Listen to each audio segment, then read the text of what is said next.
Le Frexit. Frexit, pour notre liberté, Frexit. Voilà, merci. Merci. Merci à tous. La journée du 9 mai est consacrée aux pays membres de l'Union européenne. Cette journée est dite journée de l'Europe. Pendant que certaines sont en train de fêter, de commémorer cette journée, il y en a d'autres qui ne sont pas aussi enthousiastes que cela. C'est le cas de plusieurs Français qui sont allés devant le siège de l'Union européenne pour manifester leur ras-le-bol, leur mécontentement à travers cette journée.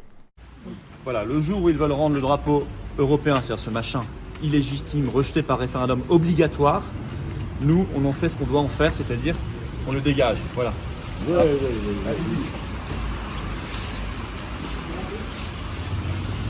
Hop.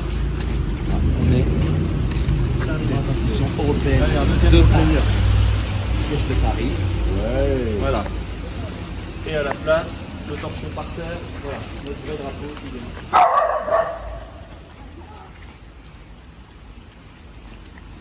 La liberté, la souveraineté, l'avenir, la paix. Voilà, vive la France.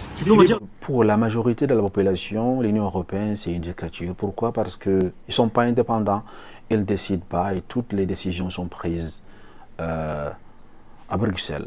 Ils considèrent également l'Union européenne comme la cause de leur pauvreté, la cause de leur malheur. Essayons un peu d'écouter ce que pense ce vaillant qui milite pour le Frexit depuis maintenant 16 ans. Vous parlez de l'Union européenne. Je vous ai entendu hier évoquer la dictature bruxelloise. Alors, puisque vous êtes très attaché à la vérité, à la véracité, à la précision, j'ai regardé la définition du mot dictature. C'est la concentration de tous les pouvoirs entre les mains d'un individu, d'un parti ou d'une classe. Vous pensez qu'aujourd'hui, l'Union européenne détient tous les pouvoirs? La France n'a plus de pouvoir régalien, plus du tout? Elle a des pouvoirs. Donc on n'est pas une dictature. Si. Allez demander aux 55% de Français qui ont voté non le 29 mai 2005 si on est ou non en dictature. Le non des Français a été bafoué et moi je propose... Mais la dictature, ça veut dire quelque chose, monsieur Asselineau. Je propose la revanche. C'est la privation des libertés, c'est Non, pas nécessairement, vous savez, pas nécessairement. Il faut pas confondre la dictature et le pluripartisme. Vous avez des pays dans le monde, par exemple, où, regardez, la Tunisie de Ben Ali, il y avait 3 partis politiques, c'était quand même une dictature. L'Allemagne de l'Est... Vous comparez l'Europe à la Tunisie de Ben Ali. Nous avons du pluripartisme, c'est exact, mais nous avons un théâtre d'ombre et les grandes décisions sont prises ailleurs qu'en France, par la Commission européenne à Bruxelles, par la Banque centrale européenne à Francfort et par l'OTAN depuis Washington. C'est ça la réalité. Si la majorité de la population française considère l'Union européenne comme la cause de leur malheur, la cause de leur pauvreté, ce n'est pas quelque chose d'anodin.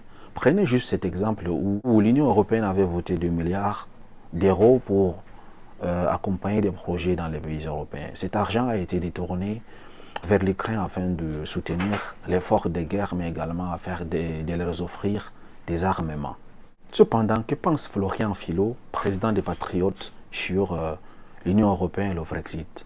Il n'y a plus grand-chose à faire pour convaincre nos compatriotes de la nocivité de l'Union européenne, des promesses non tenues, c'est le moins qu'on puisse dire, et de son caractère extrêmement, par ailleurs, probablement corrompu, en conflit d'intérêts permanent, puisqu'il n'y a pas de contre-pouvoir. Enfin, l'Union européenne absorbe ses propres contre-pouvoirs parce qu'il n'y a pas de peuple pour contrôler tout cela par définition.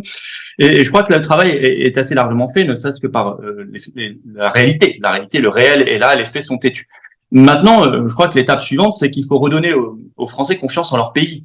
À mon avis, c'est ça le problème. Le problème, c'est que les européistes jouent beaucoup là-dessus.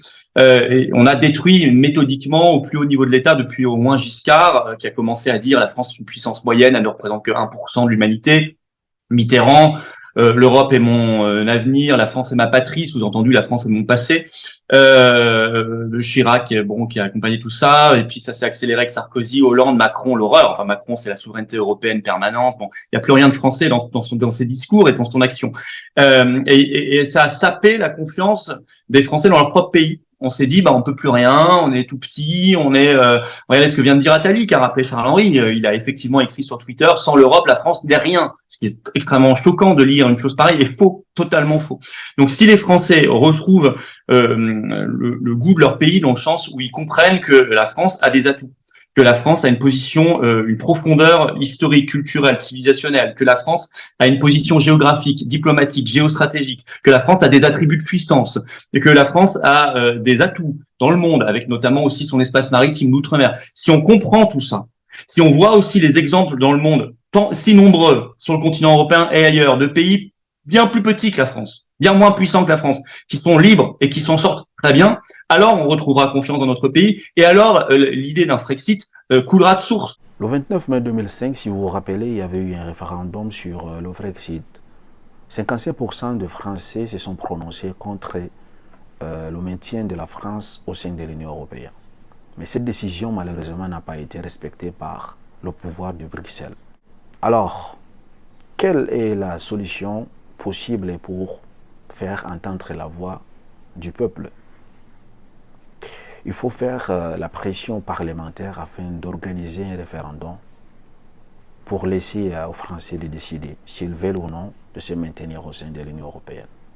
Dites-moi, qu'en pensez-vous? Êtes-vous pour ou contre le maintien de la France au sein de l'Union européenne?